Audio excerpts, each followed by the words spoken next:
مرسی T V, پیغام رحمت۔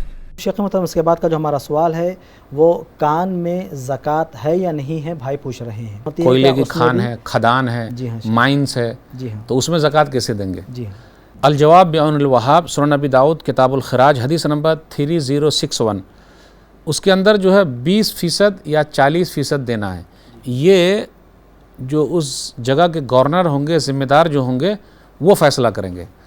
ان کو کہا جائے گا اور وہ فیصلہ کر کے سنا دیں گے کہ 20% نکالنا ہے یا 40% نکالنا ہے، 20% نکالنا ہے یا 40% نکالنا ہے۔ اس کی پیداوار کے حساب سے اندازہ لگایا جائے گا۔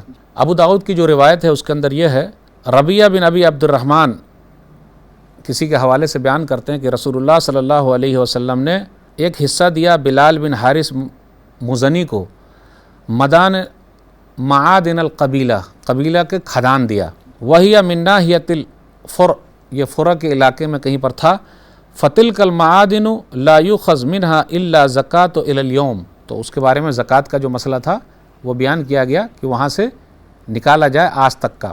تو وہاں کے جو ذمہ دار ہوں گے تو وہ فیصلہ کریں گے کہ 20% لینا ہے یا 40% لینا ہے، لیکن اس سے زیادہ نہیں لے سکتے۔ تو اس میں بھی سال بھر کا مسئلہ نہیں ہے، پیداوار کے حساب سے۔ کھان اور کھدان اور مائنس میں بھی سال بھر کا گزرنا ضروری ہے، اور وہی حساب سے اس کا اندازہ لگا کے 20% یا 40% نکالنا ہے۔ ھذا ما عندی واللہ اعلم بالصواب۔ مرسی ٹی وی کے مزید ویڈیوز کے لیے ہمارے چینل کو سبسکرائب کریں اور بیل آئیکن کو کلک کرنا نہ بھولیں۔ جزاک اللہ خیر۔